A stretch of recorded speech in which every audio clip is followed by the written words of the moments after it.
Hello to all you Patriots out there in podcast land, and welcome to episode 183 of Canadian Patriot Podcast, the #1 live podcast in Canada.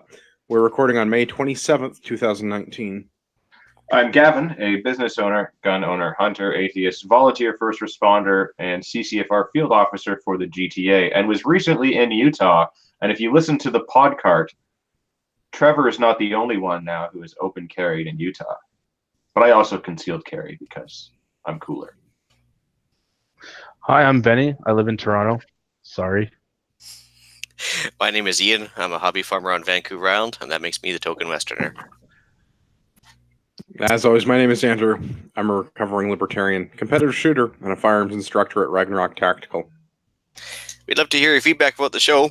Please visit CanadianPatriotPodcast.com/feedback or email us at feedback@CanadianPatriotPodcast.com. A version of the show is available on Stitcher and iTunes.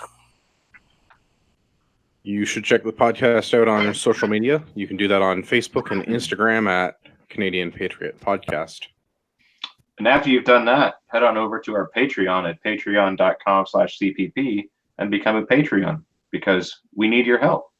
You can get a better quality version of the show for just $1 per episode. The more you pledge, the better rewards. Show you're not a communist, buy a CPP shirt for just $19.99 plus shipping and theft. Visit CanadianPatriotPodcast.com on our homepage and follow the link on the right. And for our Patreons, I don't want to promise this is going to happen, but I am probably delivering very special extra content this week. So if you're a Patreon, you're going to get that first. And if you're not a Patreon, then you'll get it later. Whenever Andrew feels like it. When I feel like it. Yeah. Bonus content coming this week. Patreons get first release at bonus content. So you should give me your $1. I don't even think it has to be $1. I think you can literally give us any amount of money you want, but it has to be American money because that's the only real currency. Yeah. $1 feckin' dollar. That's all we're asking. I should get that drop. I should also probably just record this and so I can press the button. But the next part of the show is my favorite part of the show. It's called What Are We Drinking? Every week, What Are We Drinking is brought to us by Arrowhead Coffee. Arrowhead Coffee is owned and operated by Canadian Armed Forces veterans. They love our country, the true north, strong and free, their family and friends. Join Arrowhead Coffee on their hunt for the perfect brew to raise morale and bring that feeling of home to you, no matter where you are. A portion of all profits helps Canadian Armed Forces members, veterans, and their families. So now it's time for What Are We Drinking? Gavin, what are you drinking? I am drinking Jack Daniels and Diet Pepsi this evening. Nice. I'm not sure if I'm proud of you or not. Ian, what are you drinking? Unfortunately, I got a wage cut early tomorrow morning, so it's just a club soda and lime. Me too, but I'm drinking whiskey. That might actually, the contributory factor might be that I have to wage cut tomorrow. Maybe that's why I'm drinking the whiskey. Yeah. Directions unclear. Check back later to find out if Andrew's stuck in whiskey. Benny, what are you drinking? I'm still working past my dehydration issues, so water tonight. All right. I will forgive that for medical purposes, I suppose. That's lame, Benny. Lame. Oh, you know what else is lame? It's not lame. The government is, though. We should talk about them. Yeah. Food insecurity worsens in Nunavut after Ottawa tries to help. Because the scariest words that have ever been uttered are, I'm from the government, and I'm here to help. Yeah. I honestly wasn't even sure what food insecurity was, so I thank the National Post for poorly defining this. Stats Canada sends a thing out with a series of questions, and if you answer in the affirmative to one of those series of questions, that triggers their little flag for food insecurity. And those questions can include going a full day without eating, worrying about running out of food, or compromising on food quality or safety. In the good old days, that was called life. Yeah, I mean, this is still called life. I mean, you could describe my day-to-day activities with this as in that sometimes I'm dumb and make bad decisions. Why did I not eat today? Well, because I was busy and I made bad decisions and didn't plan effectively. Am I worried about running out of food? Yes. How much food is in the cupboard? A lot. Don't worry about the exact number of days that I have calculated in the Excel spreadsheet, but it's almost as much as I have water. I'm still worried about running out of food, though. So I'm not sure that this is necessarily the best set of questions. Is kind of what I'm getting at here. And like it's just kind of like a relative, because like sometimes you go to the fridge and even though it's full, you're like, man, I can't find anything to eat because you just We don't have very have food different that you fridges. want. Well, you know what I mean? Like you go in there sometimes, you're like, I don't want any of this nonsense. No, I I want mean this is something maybe else, getting a so- little bit more Canadian prepper podcast than Canadian Patriot podcast. But I mean, like, I Yeah. have a significant amount of food in my house, Oh yeah. and it's all food that I'm going to eat because it's food that Oh, but I like. I meant more the general, you know, like the average person does that at times where you're like, Not if we they live have- in Nunavut. apparently, yeah. Well, again, they are surrounded by food. Just that's their more traditional diet. They're just choosing to eat Western style food that has to be imported because nothing grows there. So Yeah. Well, and the prices of the things that have to be imported, because I guess in northern Canada, the only way to get food there is to fly it in. Apparently, putting things on airplanes makes those things more expensive. Who would have Yeah. guessed? I can So- wonder if honestly they- say from experience, it was basically when I lived there up in the mid '90s, it was $1 a pound in air freight alone. So if you had a Chef Boyardee ravioli or whatever, you're talking about an extra $2 just on air freight alone, let alone profit margin and anything else. So I mean, Right. it added up fast, right? And if they're importing pop, chips, milk, and it's naturally heavy, of course it's going to be super expensive. So a guy I went to high school with who became a pilot, and one of his first gigs was basically flying food up to Nunavut. Their choices in what they wanted was not exactly stellar. I can tell you what it was. Yeah, pop and chips. Exactly. It's the northern diet. They actually couldn't even get the airplanes above a certain altitude because if they did, the bags of chips would pop. So they actually had like huge loads of them. But yeah, pallets of pop, and so that was their main drink. Yeah. Oh, Yeah. wow. Would Not- it be any cheaper just to, parachute them out the back of the airplane, or does that not make a difference if they land or not? That I doesn't. guess I they have mean, to refuel. They Well, of course- gotta refuel, yeah. Yeah, then you're gonna have to destroy a lot of stuff too. So I mean, The bag of chips will still pop. Oh, shucks. But yeah, most of the Yeah. places either have a winter road only or they have barge only in summer. It depends on where they are. Like certain parts in the Western Arctic had winter road access. So for 3 months of the year, they could truck the living daylights of the stuff up. But then eventually, yeah, they ran out and it got expensive. Yeah. And I mean, I'm sure the people driving that road get paid well, given how dangerous it is. Yeah, so everything gets passed on to the consumer, so to speak, right? Which Yeah. boils Fly or down. drive, it's expensive. Yeah. Yeah. So Make better yeah. life choices. Well, the whole thing is food security comes naturally, or insecurity up there because naturally because of where they are. It's like they're thousands of kilometers from where the food is grown.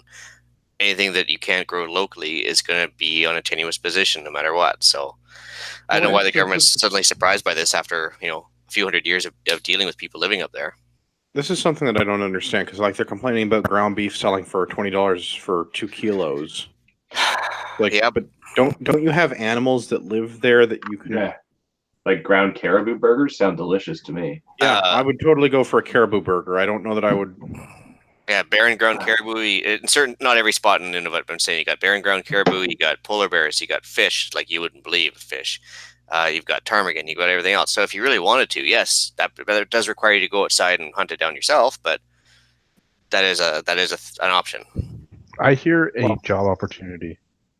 Well, I'll tell you one thing: hamburger helper with ptarmigan is the bomb.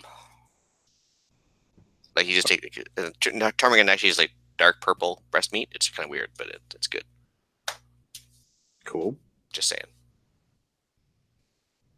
I mean, I'm willing to try it. I am disappointed in our government because they're trying to subsidize something that shouldn't be subsidized. I'm also disappointed that they've made this situation significantly worse. So they launched, our federal government launched the Northern Nutrition something or other, Nutrition North Canada. That's the name of the program. In 2011, and we've watched food insecurity increase by 13% in the 10 largest communities in Nunavut since then. So the government program of subsidizing food has managed to have the exact opposite effect, and it's somehow made food insecurity increase. I'd like to know what the actual scarcity is, if food is more available or not, or if the prices have changed. Well, part of it is just-in-time delivery. So when they have the weekly airplane come into certain towns, if the weather is crap and the weekly airplane doesn't show up and they've only got a week's supply worth of food on board, yeah, there's going to be some insecurity issues right off the bat, right? That's just No, I don't like the metric that it's insecurity rather than like actual availability. yeah, no, it's just government speak. Same thing when you have like a guaranteed universal basic income. If everybody knows you're making $30,000 a year, no matter what, they're going to ramp up prices. Plus, your taxes are going to get ramped up. So yeah, with this food thing, same thing. So if they know that the government's subsidizing, say, $1 a pound in freight, they can jack up the prices. It won't affect the people directly. So yeah, it's more profit for the transporters, right? Yeah, which I mean, that seems to be reading sort of between the lines on this. Is that's what I get this money is going towards? Is that the money is going towards the people selling, transporting, and growing the food, not actually reducing the price of the food. So that the price of the food is increased because the government is being like, here's some money for the people that are involved in this process, and everybody's like, oh well, margins all just went up 5%, boys. And actually, it's kind of funny. There's almost I would say a vast monopoly on who's supplying the food too. It's all Hudson's Bay Company. They're calling themselves Northern Stores, of course, and I think they've even changed names again. But it was originally like the Hudson Bay Company still, right up until when I was there. So Didn't know that, but I also don't regularly visit northern Canada because it's cold and there's no food. There's still food, like I said. Just got to choose what you want to eat. Well, this is my other thing. I was at the gym and I was on one of the machines, and this was on the news. I was reading the subtitles while I was on the stupid, not quite an elliptical thingy. And they were talking about how the government is trying to make this food more available. And the whole time I'm looking at this going, why do these people live where there's no food? Just like move to a place where food grows. It's not a matter of that. It's a matter of the government convinced them to go on to a traditional Western diet versus their own traditional local diet. And so now the food that they're eating doesn't grow there, but their old food did. So I don't know. It seems like there's a couple of very straightforward ways to solve this problem, and all of them involve less government intervention. Absolutely, but once you start with the government intervention and the government support, it becomes addictive, right? And hence we have a lot of the problems we do up north. That's right. Don't feed the wildlife; they become dependent. Yeah. Of the 5 comments on the article, not one of them is in support of the program. Everyone's wondering what the heck's going on. Yeah, because it's a waste of money. But surprise, it's the government. Let's talk about the other way that the government is flushing money down the toilet on a monthly basis. Oh, Yeah, you're Don't going to flush be way down the more toilet. specific. Yeah. That's going to be very expensive. Plumbers are not that- cheap. was that 2 tell puns me in one about it. place? And just had to have somebody come and fix something in a part of the plumbing in the house that I'm not able to service, and it was not inexpensive. An Apparently. unrelated note: no more chilly nights at Andrew's house. No, apparently my new beautiful driveway may have to get ripped up at some point because my my sewer connection out to the public sewer is not in line at some point. There's a significant drop in the pipe. Oh, So I'm really glad that I just ripped up and put in like a brand new driveway that may have to get ripped up again because septic system or sanitary sewers and stuff. Oof. that's not cool. So if anybody wants a really nice driveway, only has one winter on it, low mileage, I know a guy. Just put it on CGN. Those guys pay for everything. Well, you have to list it for more than you paid for it then. Yeah, Yeah. and I don't want to try and talk to somebody out east about shipping it because they're not going to want to pay the Canada Post rate. All right, let's CBC News. This is from Hamilton. Hamilton rejects putting free menstrual products in some municipal washrooms. I feel like this could become a monthly topic on our show.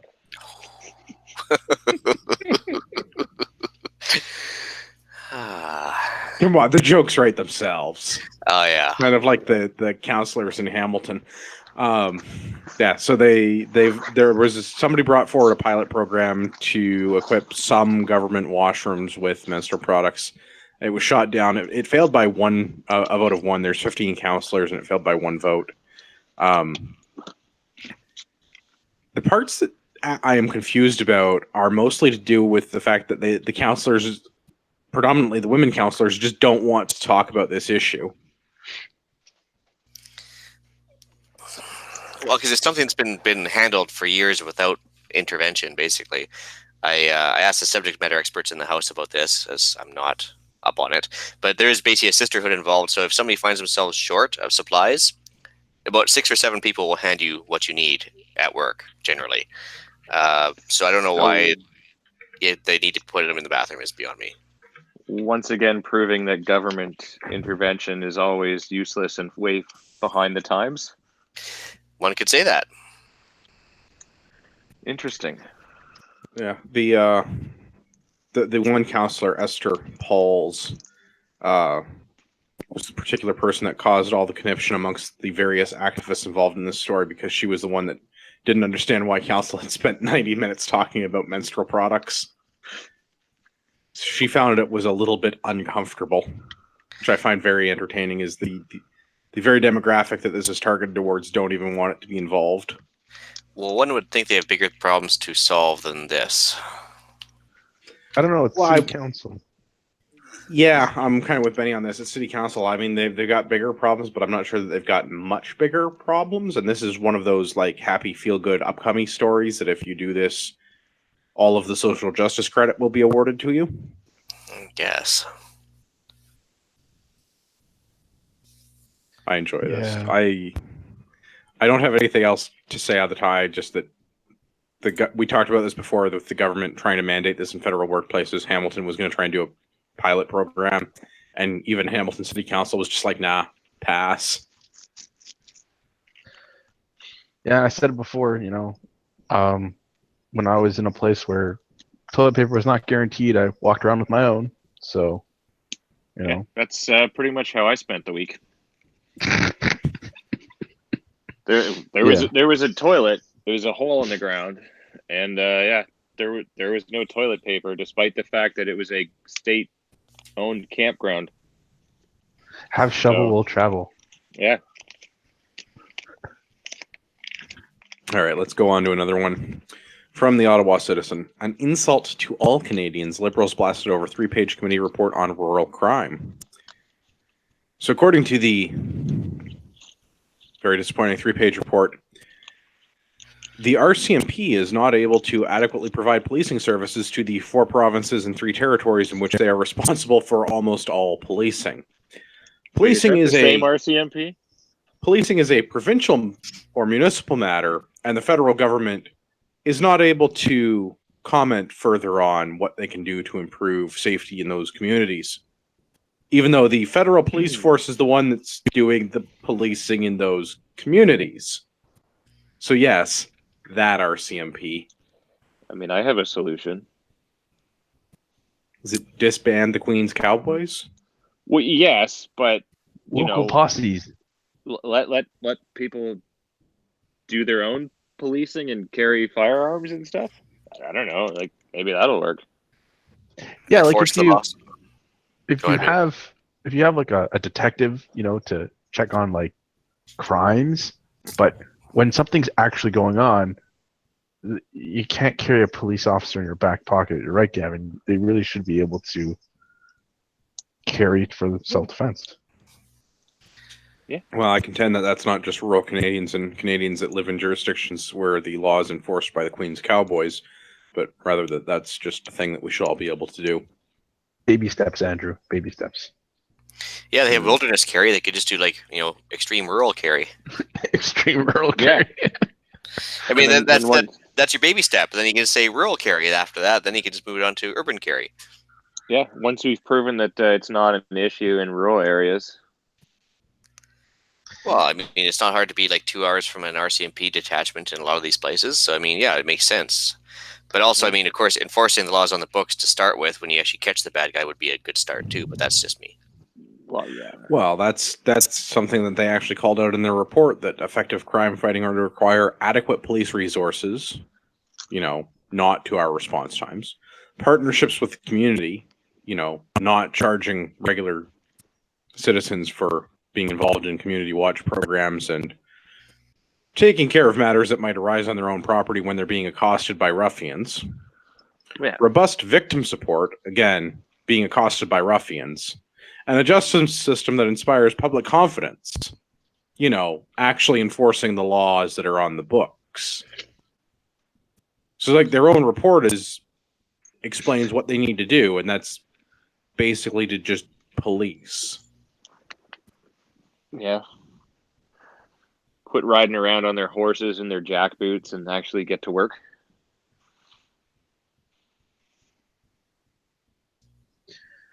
Yeah, this is.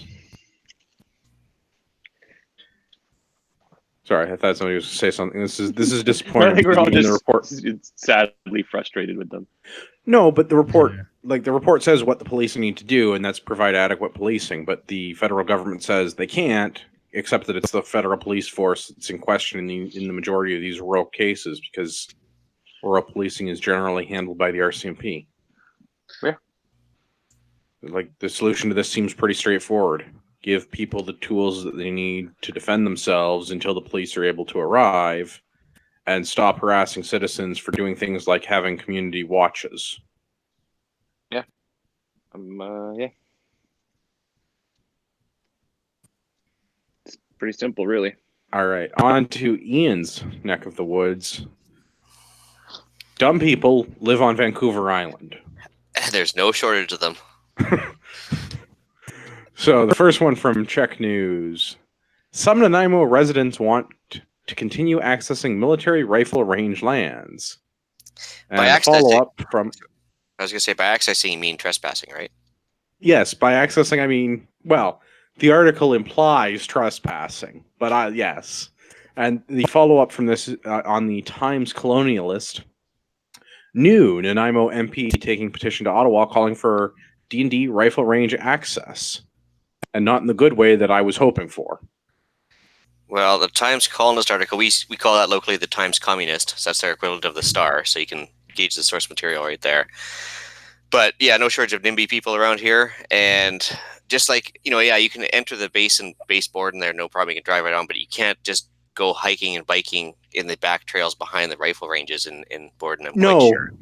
No, most military bases, they tend to get a little annoyed with you when you start doing things in the out of bounds areas. And I can totally imagine down the States how if you just cut holes in fences like these people have done, just so you can go mountain biking through their property, I can imagine there'd probably be a bit of a response to that.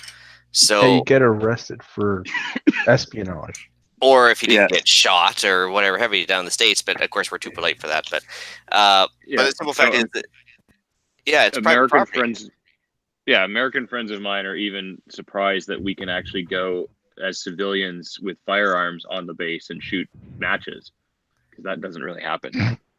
Well, We are unique in Canada that we're able to do that. It's not a super common thing. See, the problem is around here is that even the forestry land is quote unquote privately owned, but that's another whole issue we could talk for hours about. But so it's all fenced off, so it's very hard to access Crown land south of the about halfway up the island, place called Comox. So a lot of these people like to sneak through thinking they're going to get into some good biking trails by doing this. They just don't seem to realize the difference between going onto forestry land and going onto a military shooting range. Well, and that's where the problem comes up in this is, so behind the range is forest, and it borders on public lands of some variety. Is what I understand from the articles. It's miswritten again, because there is no public forestry land out here. It's like south of Courtney Comox area. It's all privately owned forestry land, believe it or not. It was a shady deal done back in the 1800s for a railway, and so you're actually not allowed to access that land either without written permission through a gate on weekends, usually only. So it's a bit of an issue. This is like double. What this comes down to is double trespassing. Once on private land, and then once on Department National Defense land. Yeah, and they, like I said, cutting a fence, that should be a good indication. They're worried about noise, but of course, the Nanaimo Fish and Game, the shooting range nearby, is actually like right next door, give or take half a mile.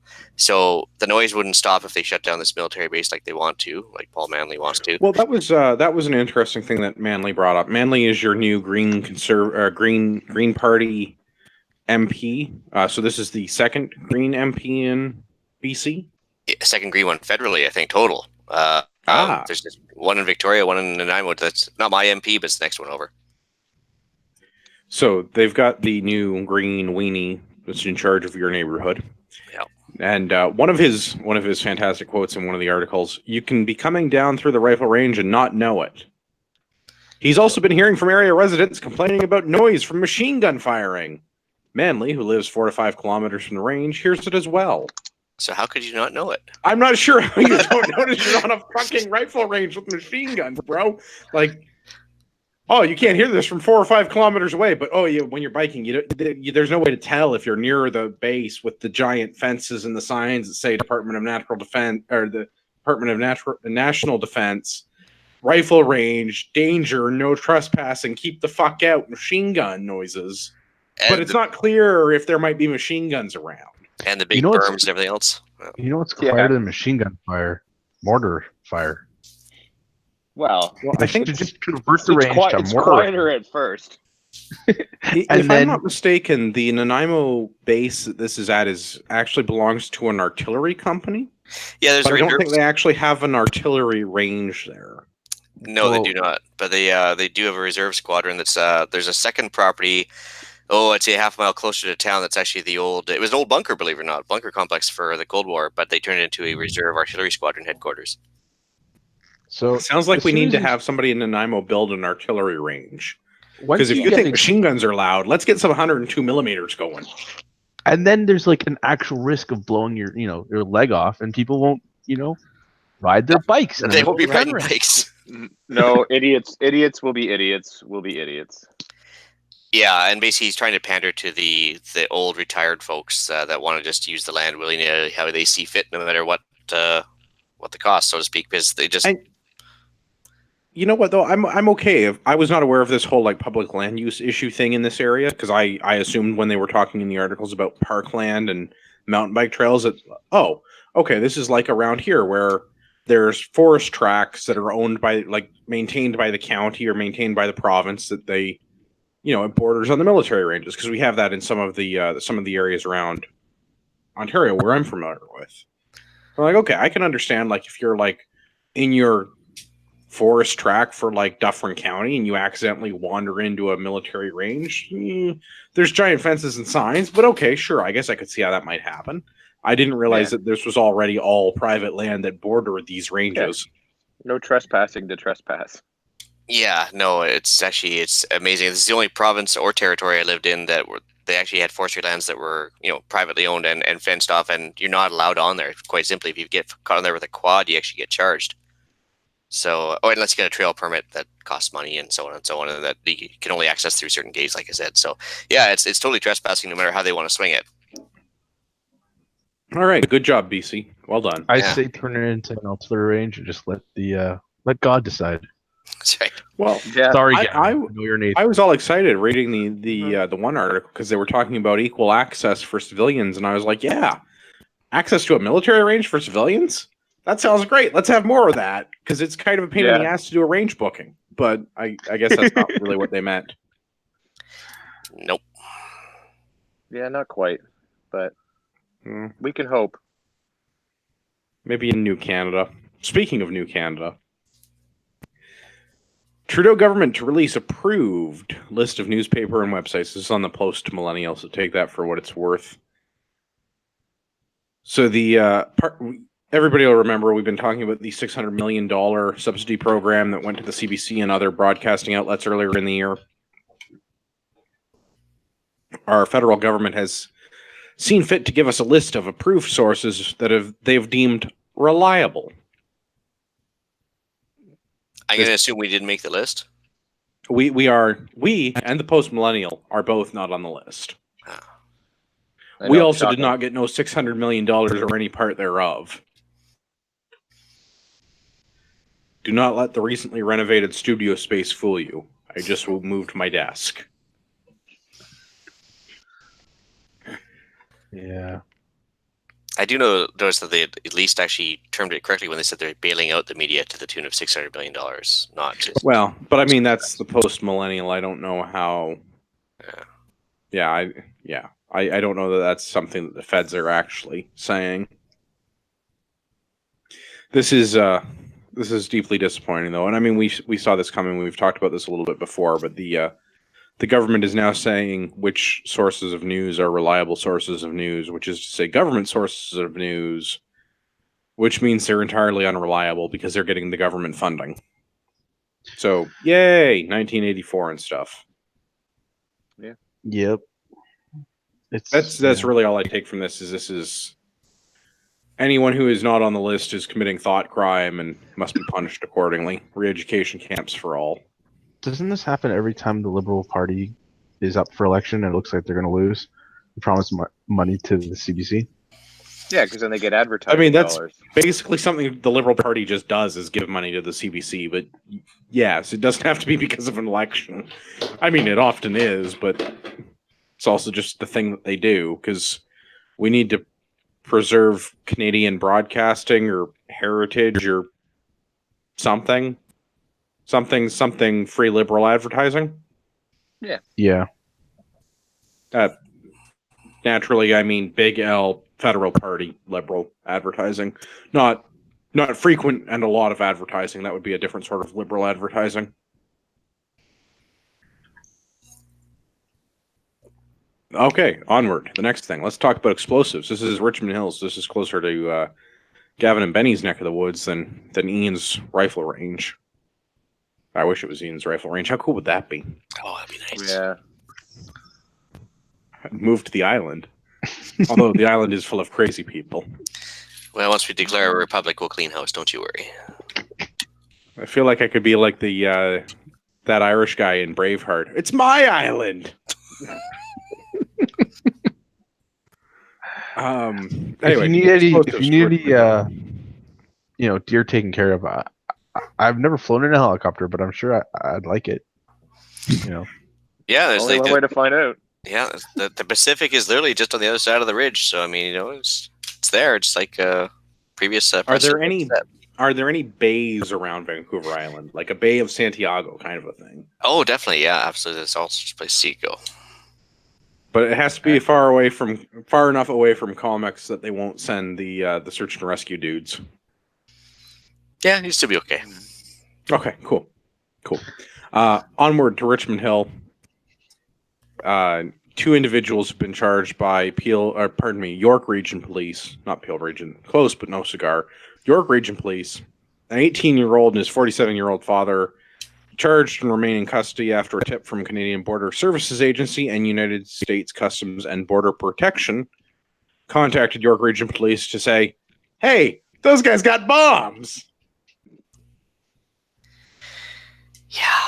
I think we learned everything we need to know about Coudair just by that one comment where he says there's no known connection to national security with guys making bombs. Well, okay, yeah. So let's get. They had a Coudair. really stubborn stump in their backyard. Okay. That's was what we're not calling that cut now.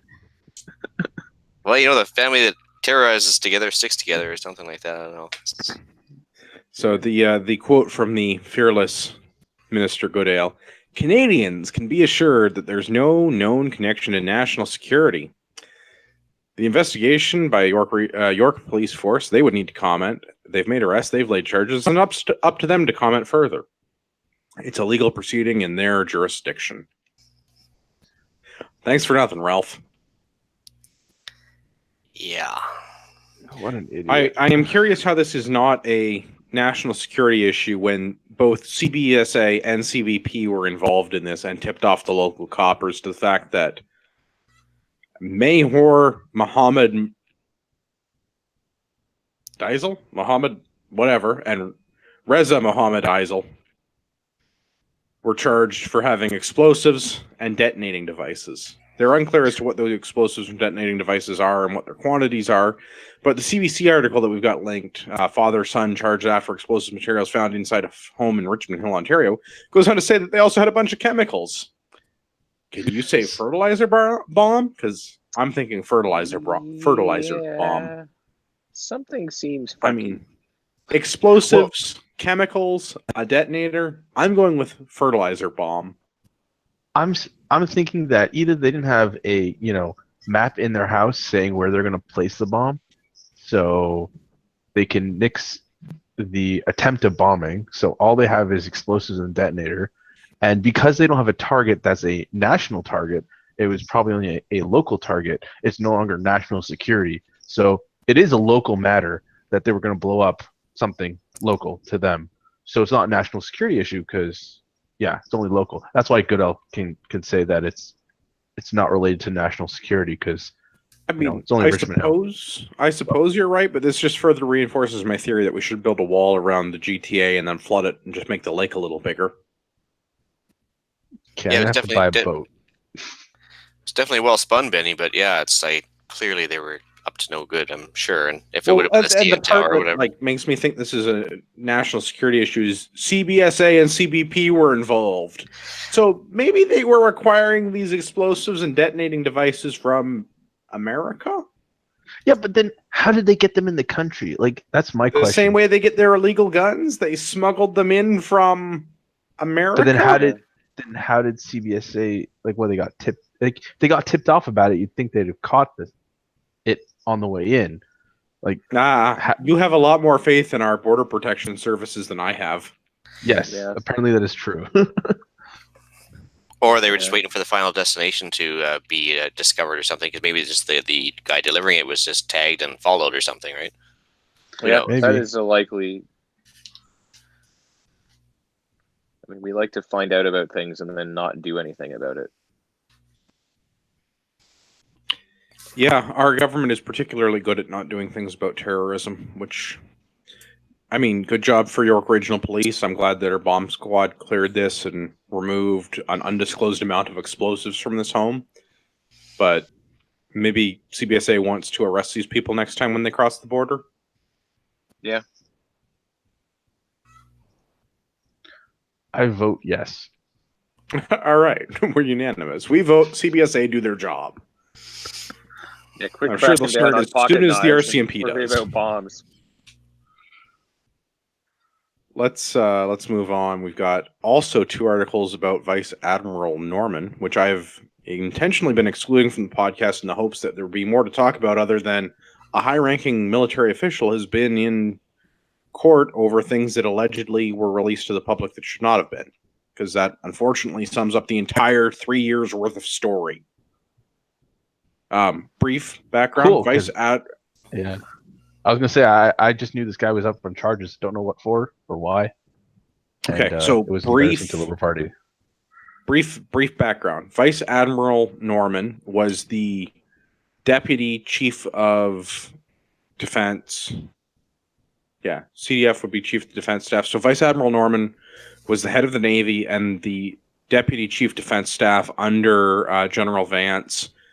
And this goes back to before the election. This is like 4+ years old. General Vance, the Chief of Defense, relieved Vice Admiral Norman from his duties following allegations that he may have released documents regarding the procurement process for a Canadian Forces supply ship from a shipyard in Quebec, the name of which escapes my memory, but it was very questionable about who was building this ship and the documents around it, and it became a breach of public trust because a government official was leaking information that they should not have been.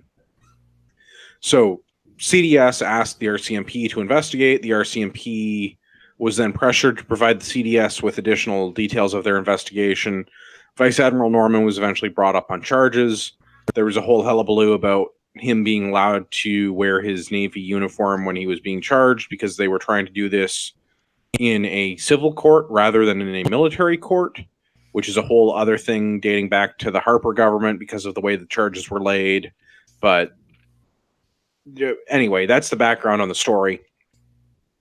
The charges have subsequently been stayed as of this past week, earlier in May.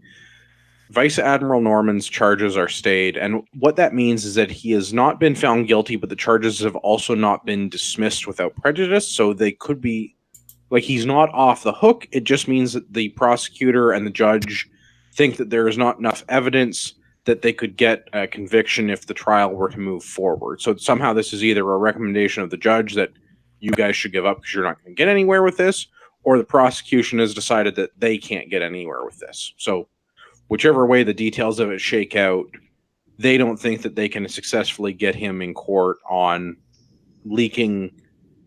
I don't even think this is classified documents, but it's like a breach of public trust is what he's been charged with.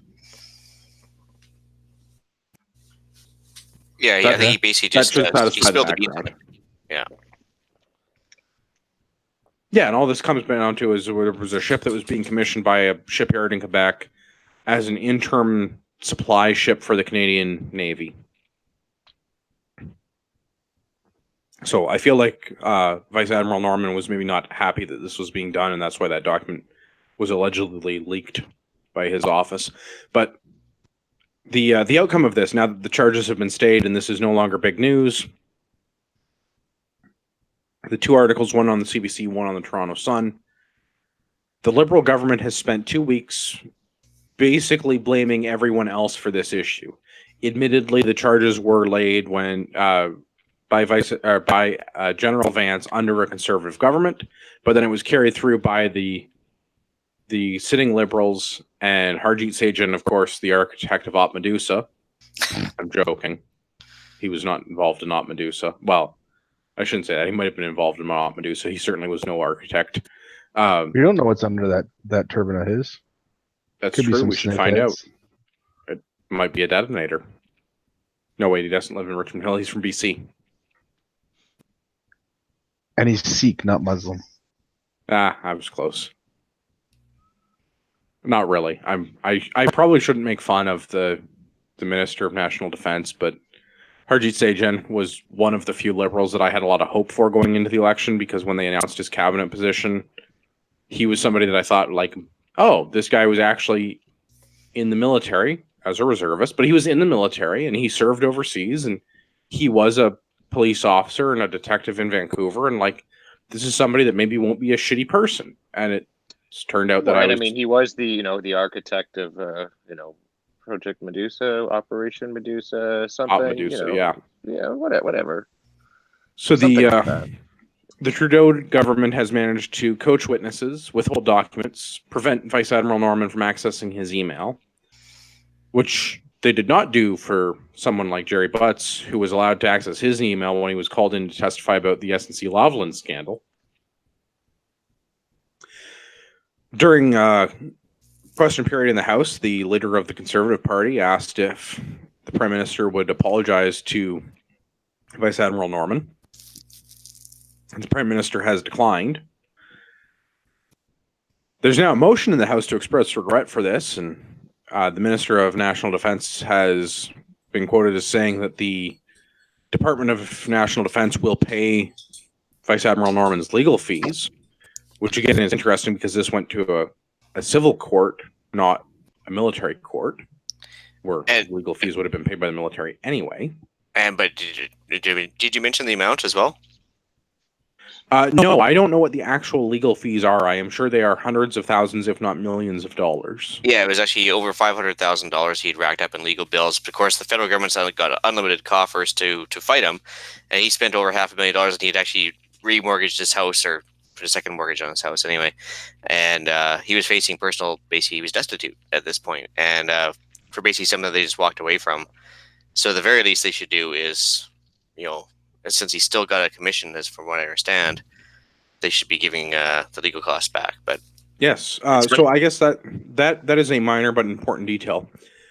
General Vance, Chief Defense Staff, had suspended Norman after finding out about the alleged impropriety of leaking these documents to do with his supply vessel. Vice Admiral Norman was never actually removed from the military. He was just removed from his command as Deputy CDS. So he is still actively serving in the Canadian Navy. He is still a Vice Admiral. None of that has changed, which the whole thing is very questionable why this was a civil matter and not handled through a military court. probably for press, I guess, the amount of press you get out of it, probably, or something. But the fact is, he was so fast to apologize to Elmore Carter and hand out a check, whereas he refuses to actually apologize to a guy that actually deserves an apology. Yeah, compare and contrast a little bit with Omar Khadr. Mr. Coudair got $10.5 million after blowing up a U.S. serviceman and then serving time in Guantanamo Bay, Cuba under the American government. He was then released back, or I guess released is not the right word. He was repatriated back to Canada because he's a Canadian citizen. But he was also a child ISIS soldier. He was a Canadian who decided to go and join ISIS while he was below the age majority. Caught blowing up a U.S. serviceman. Remanded to Guantanamo. Subsequently repatriated back to Canada. And his plan was to sue the Canadian government for the hardships that he endured during his internment in Guantanamo Bay. Rather than going to court and fighting this, our Liberal government, the current government under Trudeau, decided to give Omar Coudair $10.5 million to settle out of court.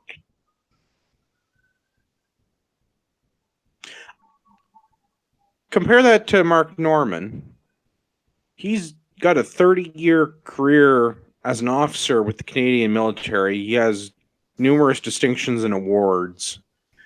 And he has been alleged, not proven, alleged to have leaked documents which are not classified but are related to the procurement process, which are not supposed to be public knowledge. Well, the white privilege. I was going to say the white privilege is clear to me. I can see it from here.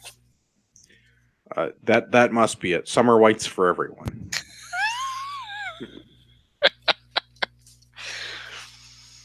little peaked forge cap things. Peaked caps, forge caps. I forget what the headdress of the Navy is called. Dixie cup? Isn't that the... No. Our officers, not the Americans enlisted. But yeah, and it is quite the contrast between an actual terrorist who our government will give $10.5 million to so he can buy a strip mall versus how they treat our actual military.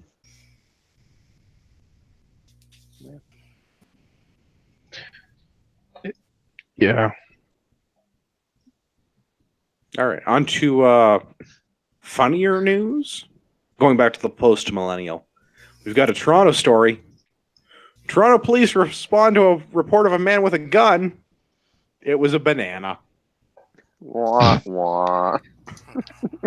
Set a banana in your pocket, or are you just happy to see me? Both? I'm not sure what bananas look like when everybody else gets them, but mine don't look like guns, and I'm disappointed about that. I feel like this is the same kind of guy who, seeing a kid in the lunchroom chew his chicken nugget into the shape of a L and then pointed at a friend and go bang bang and got the kid suspended. Oh, you mean if he eats it in the shape of the state of Florida? Yeah. That too. Yeah. I mean, maybe like it was just like a really old banana that was like starting to go like black all over, so it looked a little bit more gun-like. I'm not sure what's up with Toronto, but Toronto be broken. Yeah, there's definitely something wrong. Thinking shit. Where is this? So it's King Street East and Victoria Street. I'm not sure how highfalutin that neighborhood is, but the difference between a banana and a gun apparently is unclear to these people. Well, that's pretty downtown. So Look maybe at we can appease them by saying that we've banned assault bananas, and they'll think that we've done something good. We and should leave us definitely alone. ban assault bananas. Yeah. Yeah, you're Okay. only gonna have like 3 on a bunch. Otherwise, who knows what's gonna happen? Maybe it'd be Yeah. a minimum of 4.1 inches long or something. I don't know. You don't want to conceal those things, right? Well, No, I would say you don't want it certainly too not. large because then people are gonna start thinking that that's an actual A high gun. capacity banana. Yeah, so you need them to be smaller. And certainly I don't don't put even your understand, assault like- banana into your assault pants. That's Could you asking too imagine the poor copper at TPS that got the call for this? All units, we have a suspect with a yellow gun in the vicinity of the King subway station. How do you even find the dude that's like... Not even him, Like, but just the cop imagine that if they made the like leap roll that up was on like- dudes with guns drawn on a guy eating a fucking banana. Yeah, like how do you even make that leap? That I can't even believe they found the guy that they got the call What on if to begin the with. guy did have a gun, tossed it, and was like, "Yeah, it was just this banana." Just a banana. Yeah, No, this is just my banana. This isn't yeah, shooting it's just people. a banana. Cops leave. He goes back, gets his gun. We're all good. Or he's all what if good. he just put a banana peel over the gun? Oh, genius. I don't know. This further reinforces the fact that I think we should build a wall around the GTA and then make the lake a little bigger. Well, they are having flooding now in the Toronto Islands. Some houses are supposedly having flooding. I don't know. If you're rich enough to live on the Toronto Islands, I don't see why you're worrying about a little bit of flooding. Let's do another gun one because I don't want to talk about flooding. I like talking about guns or bananas, whatever. Same difference. Potassium's good for you. So this one's from the Toronto Sun. We got another article. Lily, Toronto's gun ban idea misses the mark. I feel like I said banned, and that's not really. Although gun band would be awesome. I would learn an instrument to be part of that. Yes. You said Toronto when you meant to say Trudeau. Did I say? Oh, wow! I better just do that again. The whiskey helps. Trudeau's gun ban idea misses the mark. How's that? Did I get it right that time? That was Much better. great. Excellent. Perfect. Yeah. So the theory is that we are facing the potential ban of the AR-15 in Canada. It could be through an order in council to make it prohibited, and there could be grandfathering. Or Lily is speculating. Brian Lilly, being the writer at the Toronto Sun, Lily is speculating that the Trudeau Liberals are ready to spend $100 million. I need my Dr. Evil drop for that. $100 million to seize the guns of law-abiding gun owners. So this is our buddy Bill Blair talking about basically nothing's off the table. We're looking at all the possible options. One of those options could be a gun ban. So Blair was asked about this before. Blair's been asked about this several times, and he keeps saying there's nothing that they can rule out because the Liberals are all about providing for safe communities. So, taking away AR-15s from law-abiding Canadians will definitely make communities safer because there's at least 85,000 AR-15s in circulation in our country. There's 2.1 million licensed firearms owners in this country. And AR-15s have been used in exactly 0 murders, 0 assaults, and 0 other crimes in this country. So clearly, taking away AR-15s will definitely make things safer. Yeah. What happened? Didn't something happen in 2014 or something like that? One was stolen. That was it. Oh, it was stolen. I knew it was The something worst, stupid. the worst thing that has ever happened to an AR-15 in Canada is someone stole it, and also the RCMP has lost a couple of theirs. But no, those aren't AR-15s. Those are No. C7s. Patrol carbines. Yeah. Right. The worst thing that has ever happened in Canada to an AR-15 is NEA, but that's a different story. That is a Hey-o. spicy take. All right. Nice. NEA never going to sponsor Canadian Patriot podcast. I think that was pretty apparent from the get-go, though. He's not wrong. He's- Yes, shots Yeah. fired. So, Not by them. Ooh. well, and if they do, you're going to get a charging handle to the face of some sort. Hey, I was just gonna say, if you don't like NEA, have you looked at BCL? Because if you like getting smacked in the face, BCL Yeah. charging handle is definitely the way to go. Yeah. Might not fire at all, or might fire all of your bullets in one shot. Yeah, but if you want to be smacked by a non-reciprocating charging handle on every shot, do I know the gun for you? Yeah. Sorry, Garth. Feel bad for you, bud. But not really. Yeah, but also a little bit because that sucks. But yeah, so the theory amongst people that claim to be in the know, I'm not sure how much validity there is to this because I would have thought by now if we were going to have a gun ban, there would have been like some leaked documents about when they're going to announce the gun ban or how they're going to announce the gun ban or what guns they're going to ban. Aren't they going to do it at that like women's event thing? That is what we had heard previously, but apparently the Prime Minister is not planning to be at that event, at the Women's Solidarity whatever in BC with the PM from New Zealand. They were just together in Paris, I believe, and for the internet, like the Christchurch call to action, nothing really happened there. I don't think so. Yeah, that Oh, was a okay. big old nothing burger in Paris. I heard he was going to do it there. I think they said he wasn't going to do it at the women's thing. He was going to do it at the Paris thing. So, like, good thing that he didn't do it either. We talked about this a little bit the week before last because we took Victoria Day off, God Save the Queen, etc. Actually, maybe if I use God Save the Queen as the outro music, do you suppose I'll get a YouTube strike? Ooh. Depends if you're Only one singing way to it. find out. Yeah.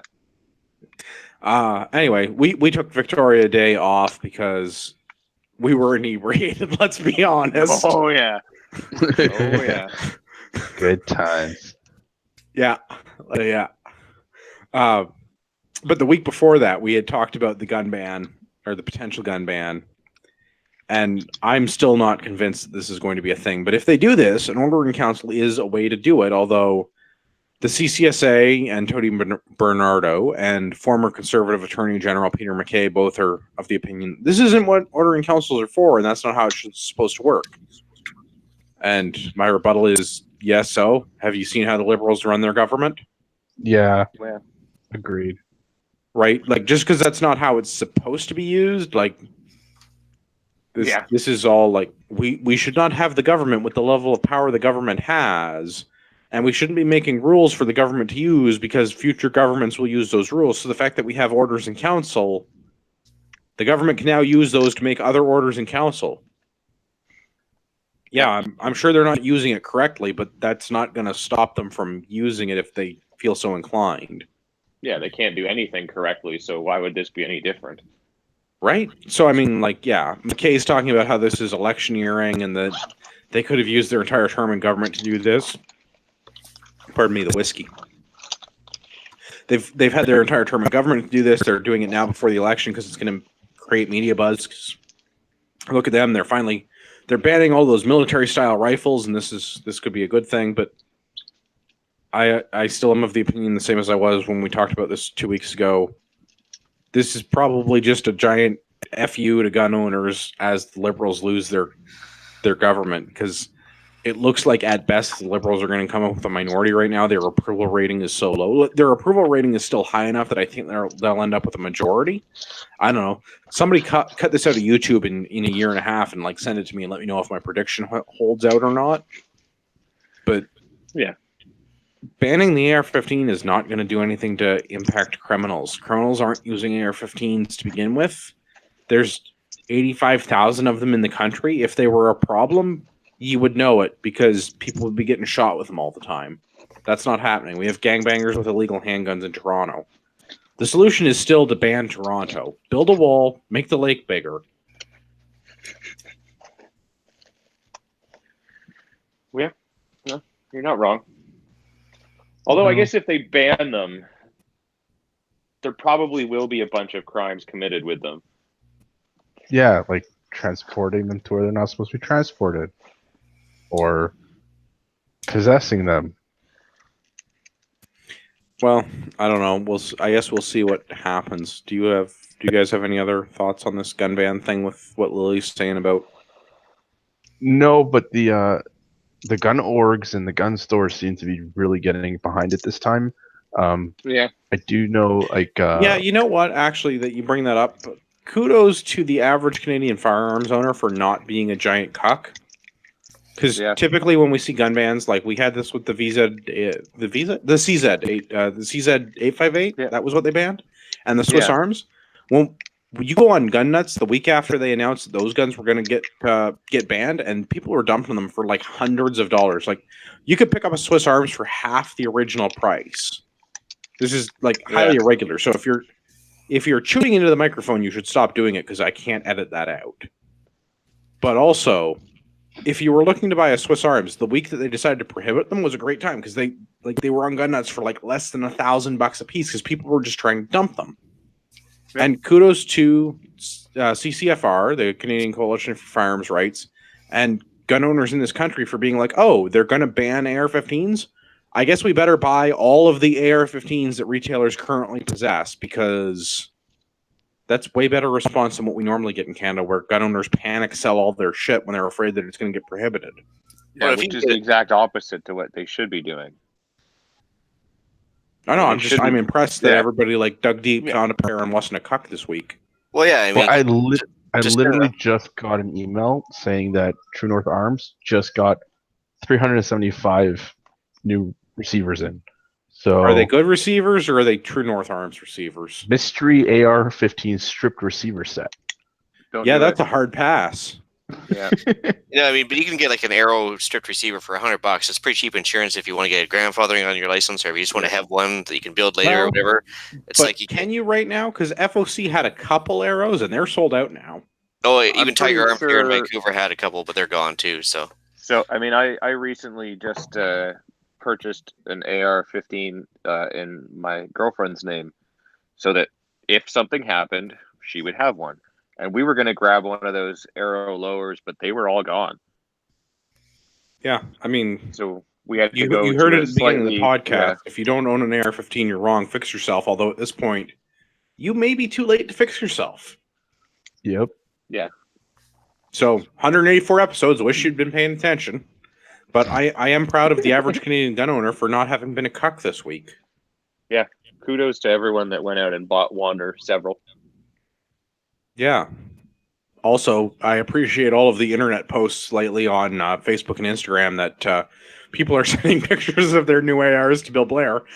I'm sure he appreciates that. I know I Yeah. do. Yeah. Blair, Hysterical. hashtag Blair sent me. it's like as good of a firearm salesman as Obama was down in the States. Yeah, No, maybe that's not even true. better. If they were as good of a firearm salesman as Obama was in the States, Ragnarok Tackle would have ARs for sale by now. That's true. Because everybody and their dog was selling AR-15s for a while there in the States. So Andrew, what's your dog's website? At betterdog.biz. Well played, sir. Well played. Apologies in advance for the gifts. All right, let's do another exciting article on the Toronto Sun. What's next? Knife buyback? TPA press concern TO lacks real gun violence plan. So filling in the blanks, TPA is Toronto Police Association, TO is Toronto. Because, again, Ugh. there should just be a wall and the lake should be bigger. These people, man. So many acronyms for so many things that don't need them. So over the Victoria Day long weekend, there were 2 shootings and 6 stabbings. 10 victims in total, including a 10-year-old child. Sucks for everybody that got shot and or stabbed. Sucks for the child and their parents. But a knife buyback program is probably not the solution. Neither is a gun buyback, although that cost the city $660,000. So, yes, buy back the knives and the guns. I guess you could do that, but you're probably not taking knives and guns out of the hands of actual criminals. You're taking them out of the hands of people who no longer want them, but previously owned them legally. So I have an idea for you, Andrew. So you know your lower that you were trying to get rid of? Yeah, the POS lower that I cannot dispose of or turn into a working firearm. I'm familiar So with it. Yes. If you're looking to find an AR lower to have one on the books for a good price, contact the show. I Yes. cannot in good conscience sell that lower to someone even to have it on the books. It is the most expensive registered paperweight you could own. Well, I'm sure if they would offer you a case of beer in exchange for it or something, that might be worth it to you and them. All right, for one 12-pack of Banquet, you can be the proud owner of an out-of-spec POS lower that was made in the Northeast. I'm willing to There you go. negotiate. No natty light. Actually, in fact, no light beers. But I'd do it for a case of Banquet. There you go. Just full disclosure, it doesn't work. It will never work. It is very out of spec. But in the eyes of the government, It is a on gun, paper, It still needs trigger lock. and I have a appropriate locking device around it in the safe. I'm not going to tell you that I have a zip tie on it, but I might have a zip tie on it. I'm not saying whether you do or don't. Good enough. Counts as Good enough. locked. Cannot be easily removed or fired. Counts as. Yeah. Yep. So knife buyback in Toronto. Anybody getting a turn in their pocket knife? Just imagine how pocket fast knife? dollar stores would get cleaned out.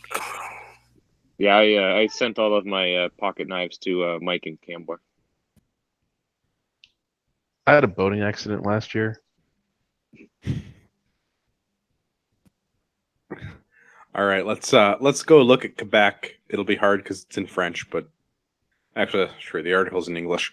City news: Quebec moves to eliminate certain obligations for gun owners subject to registry, which really should have been simplified to Quebec moves to eliminate certain obligations for gun owners, aka all of the obligations. AKA, I wrote out the four so that we could summarize them. Changes in the proposed law. Owners will no longer have to provide their weapons registration number on request by a peace officer. I'll come back to that.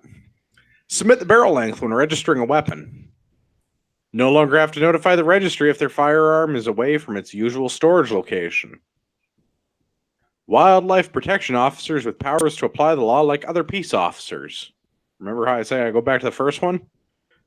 Which is to say none. They have no powers. Because why do we have a registry in Quebec if the police can't ask for the registration information? What value could this possibly provide to anyone ever under any circumstances? It You mean other than provides for confiscation? it provides a talking point for the politicians to say they did something, and that's all it is. Yeah, the Quebec government fought and won to maintain the quote unquote long run registry, for whatever that means, in their province. And with 30% compliance, I call that a success. Yeah, let's So much let's so touch that on they, that. So in Quebec, there was an estimated 1.6 million long guns, according to the registry information that was turned over to the Quebec government from the Fed, as Benny mentioned, as a result of a lawsuit. Of those, the Less than grand a total third. of firearms registered in Quebec, long guns registered in Quebec, 493,500. Less Well, than 30%. and the numbers have grown since the registry information that they fought over they got. I mean, I'm sure there's been at least a mild addition to the amount of numbers they had in the interim too, right? So it's probably more closer to 2 million guns. And Don't worry. The government of Quebec says it only costs $20 million to implement this program, and it will only cost $5 million a year to administer it. I don't even understand. $5 million a year to administer it. And the best part is, yeah, like you said, if a cop does pull you over and ask for your registration certificate, you don't have to provide him one. So therefore, if you are guilty of a crime, they can't prove it, and they just have to send you on your merry way.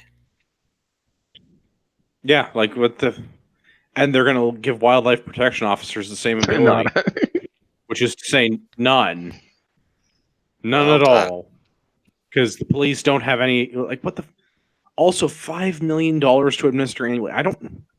If everybody that worked in the Quebec Long Gun Registry office made $100,000 a year, it would employ 50 people. There's no way that Miramichi can't have 50 people at the whole Canadian firearms program. I think I've talked to all 8 of the women that work there. Well, they better get some more people on board to get all these AR lowers that have been sold through the system. Well, they won't, and this is kind of fun. I'm not suggesting that anyone would ever break the law. I would never encourage our listeners to do that, but I would encourage you to go and look up what malicious compliance is, and then I have some suggestions about how you could maliciously comply with the law. Hey, Gavin, want to buy an AR-15 and sell it back to me every day, forever? Ooh, that is tempting. Very tempting. I mean, we would slow down the processes for other law-abiding gun owners, but I mean, if you wanted to keep buying and selling me back an AR-15, we could just call the CMP forever and just waste their time and money. I'm with you Right, so far. But there's always a downside. They can use your numbers to say, "Hey, look how many compliant people we have, and look how many law-abiding transactions we were responsible for, and we were able to track. This is awesome." Pumps up their number too, right? They could say that there was 2, and that we kept selling the same gun because they're tracking the serial number. That's true. But they wouldn't go that far. I'm gonna sell it to Gavin so he can go shoot a match with it this week, and he's gonna sell it back to me so I can go shoot a match with it next week. Yeah, because you've never heard of the lending ATT, so yeah, that makes sense. Yeah, right. Like that. So this is some nonsense. Quebec is doing Quebec things. I'd be okay if we let them separate too, and we could make the drive to the East Coast that much shorter. Not sure how that works. Close enough. Just build a giant bridge over it. This whole their long gun registry thing is just, it doesn't. The entire point of the long gun registry is so that police can look it up, and now they're telling owners that you don't have to provide the registration number. Literally, why even have a registration number? And again, try to get people to buy in, and again, if a police officer shows up at a house with like some sort of a assault going on or a civil dispute or whatever, and they check on their quick registry and to see if there's any firearms in the house, does that mean they're automatically going to assume there's no firearms in the house? Of course not. So No, it doesn't really change. It doesn't really change the way they behave as they approach a dangerous, what could be a dangerous situation. So I mean, my argument from an officer safety perspective is actually if you were to look in CPIC and run an address to see if there was a firearms licensee at that address, from like an officer safety perspective, I would contend that you are safer to attend that address than an address where there is no firearms licensee present, because like look at Gary Mauser's work. Canadian firearms owners are statistically the most law-abiding and safest segment of Canadian society. We are less likely to commit crimes than uniformed police officers. And we're less likely to beat our spouses than uniformed police officers. And we're more heavily vetted, too. Yeah, we get a background check every single day, unlike law enforcement officers. From an officer safety perspective, if you were going to attend an incident and there was a firearms licensee present, that should be your easiest incident of the day. Gun owners in Canada are statistically not violent criminals. If we were, we wouldn't hold firearms licenses. Oui. That said, I welcome the government to try and change that.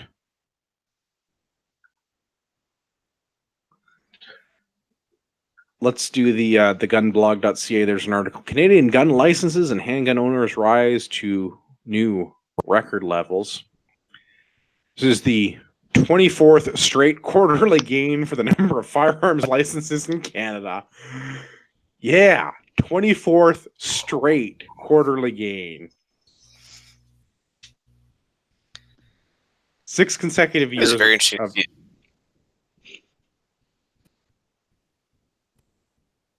Interesting. Still there? Yes.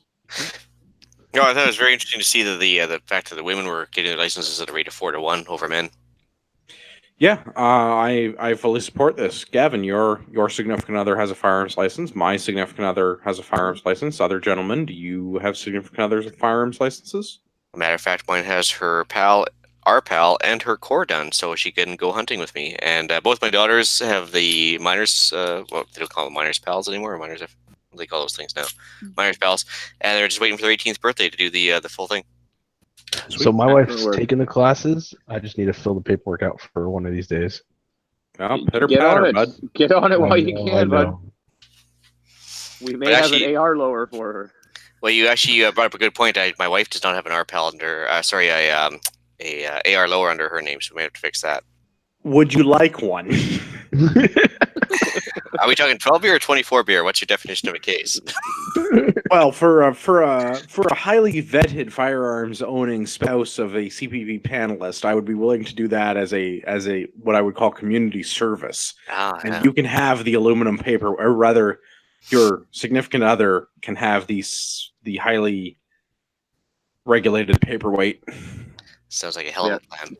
Can only be used to weigh down paper inside of your safe. Well, yeah, I use it to keep all my registration certificates in order. That works for me.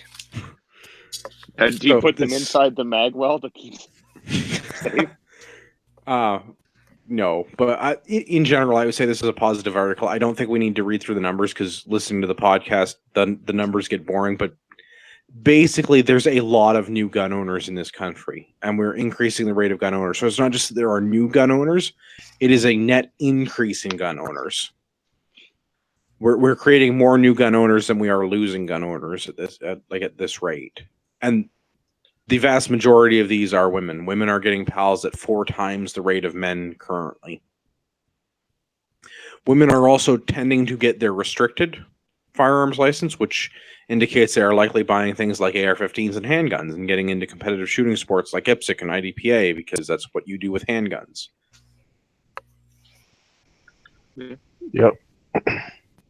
I think people nowadays are going for the double just because it's an easy sell. Well, Sorry, the But- McDouble. Is that where you have the chicken, the thing, and then the chicken again? Well, no, if you're I'm gonna not go for the familiar with outdoor, the McDonald's menu, but no, it's when you go for the double. You just go for the both classes. It's a lot simpler than It is. making the decision and then deciding. A couple years later you want to upgrade or whatever. You might as well just do it all at the same time and get that over with.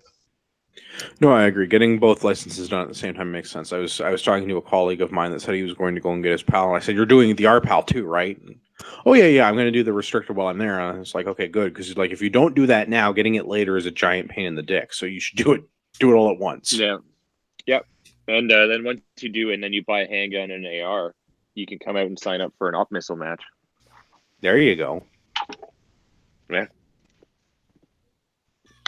Yep. Yeah. So not going into the numbers on that, but I think that is good news all around. We're at almost 2.2 licensed gun owners in Canada. 2.2 million licensed gun owners in Canada. Would help if I included all the words in the sentences. And women at an increasing rate, which is good news. that's more people than play hockey. Significantly more, like 500,000 more. Yep. Yeah. Last article for today from iPolitics: RCMP decisions on restricted prohibited firearms going public, which is sort of a misleading title, but the gist of the article is that the RCMP has made comments at a Senate committee hearing on some other thing that they're going to take steps to make the firearms reference table public. So the FRT, the firearms reference table, is the thing that the RCMP maintains that includes what classification various guns are. Not necessarily the Ys, but the what fors. So AR-15s are restricted. Certain handguns are restricted or prohibited based on barrel length. So all the firearms reference table stuff is all of the information about, I think it's about 200,000 different guns that are in the registry right now. But in order to access the FRT, you have to be a gun store, or a member of the RCMP, or a foreign government who we have sold the firearms reference table to, because that's a thing that we've done. But as a law-abiding Canadian firearms owner, you're not actually allowed to see the FRT right now, because reasons. That would be a shopping Reasons- list for us. Reasons that only the Queen's Cowboys can refuse to explain. Because that's how it's been until now. We can't change it. Same reason why we can't have suppressors. Because we haven't had suppressors till now. Duh. I'd be okay with suppressors. I Yeah. am okay with this as well. So I would have liked to have seen the FRT been public information for years, because it is my tax dollars at work and I should be able to see the things that my tax dollars are buying me, with the exception of possibly some national secrets type things. Yeah, but this is. I'm okay with not seeing the nuclear codes. I don't need those. Yeah. But like hiding this is dumb. Like, hiding this is super dumb because it literally is part of the law. Yeah. Yep. Right? Like, guns are restricted or prohibited based on a decision made by the RCMP, well, the RCMP Firearms Lab, whatever. So why would this information not just be something I can look up on the government website, or I guess the CD that they mail out to verifiers? Because if you're a firearms business and you're a verifier, someone who the RCMP has said is able to verify firearms to determine that they fit within various technical criteria, you get access to the firearms reference tables, which, as I understand it, the last edition was sent out on CDs because government. But yeah, why would you not allow this information to be public? 190 other countries have access to this information. Several hundred businesses in Canada have access to this information. Well, and I mean, really, if somebody so desired, they could probably piece through and get a pretty accurate list by looking just what's for sale at various gun stores. You know, it would take forever, but like that just shows like this information isn't sacred or hidden. You know, it's just dumb. There was a guy that did the E-tips for this that took it all the way to court. And didn't he? I can't remember the guy's name, but if we remember that, we should probably give him a good shout out. I don't know. Well, they mentioned him on the CCFR quite a bit, but name escapes me right now. It might be Dennis Young. That's it, Dennis R. Young. Yeah. There it is.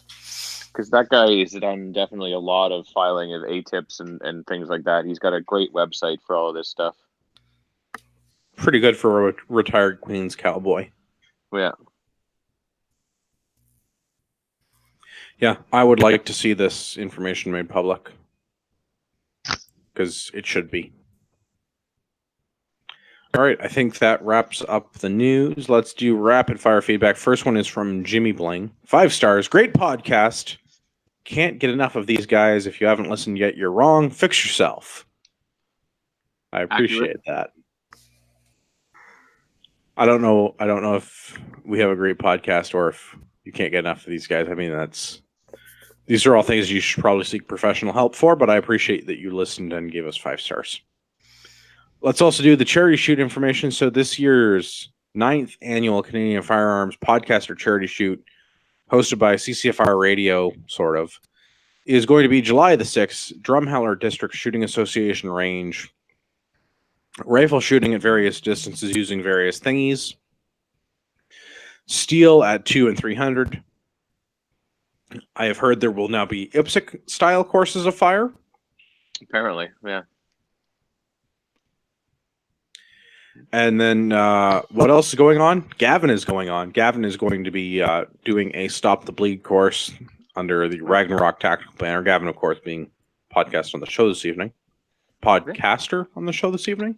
Yeah. You are not a podcast, although I would listen to that. I'll just start live casting my day to day. No, I would like it to be more interesting. No, okay. I'll cut out the boring stuff then. There you go. Don't do your day to day. Do the exciting parts. All right. Like teaching Stop the Bleed or knife throwing. While I was down in Utah, I actually taught a few people. So you can say that Nice. Ragnarok is now international. I like that. International operators operating internationally. Operationally. On foreign That too. soil. Yeah. You should be careful, though. We might get an ITAR compliance issue. Yeah. Hasn't stopped me yet. All right. So the money this year from the podcast charity shoot is going to the Big Country Anti-Violence Association. And I understand also they're a local SPCA. Correct. You can register. There's links. Check out the show notes or go on the Facebook, the 9th annual podcast or charity shoot page on the Facebook. It'll come up. Look for podcast, pardon me, not podcaster, podcast charity shoot. It'll come right up. And for information about the Stop the Bleed course you want to check out, Ragnarok Tactical, we have the link for that. Yeah. And if you don't want to go to the charity shoot for some reason, which would be super lame, we should. But just in case you don't want to do that, you can still go and get tickets for the Stop the Bleed. Bring your friends, bring your family. You don't have to be like old. Like kids can come and take the Stop the Bleed curriculum. So bring like your 8-year-old if you have one. Bring your friend's 8-year-old if they let you. Yeah. Whatever. Teach all the kids. The first aid. management of Good idea. Canadian Patriot Podcast does not recommend bringing children which are not your own. Without parental permission. That's right. You might want to get a note for that. Yeah. Don't find random 8-year-olds. On to the outro before we have any more legal consequences. Gavin, where can everybody find you on the internet? The best place to find me and for all of my exciting activities is on Instagram at urbex_GTA.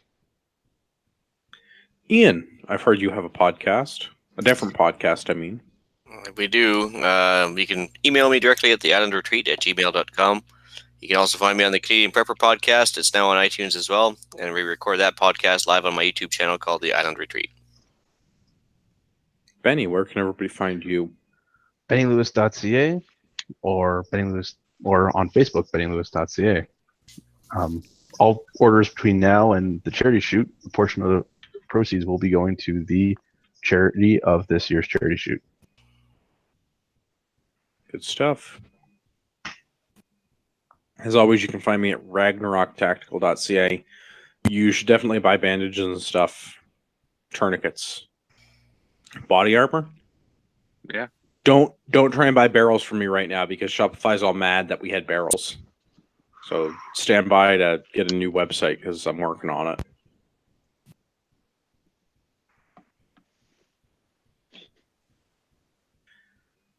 I think that's everything. Yeah, let's say that. Oh, you know what? There's one more thing. Almost forgot. I have to apologize to Rod Giltaka.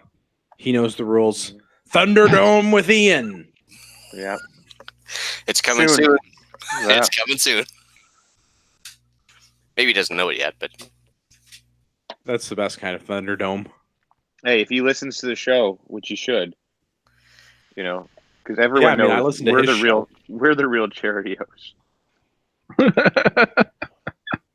It's true. We have hosted a number of charities. For all of our listeners out in podcast land, I would like to remind you that you are the true north, strong and free.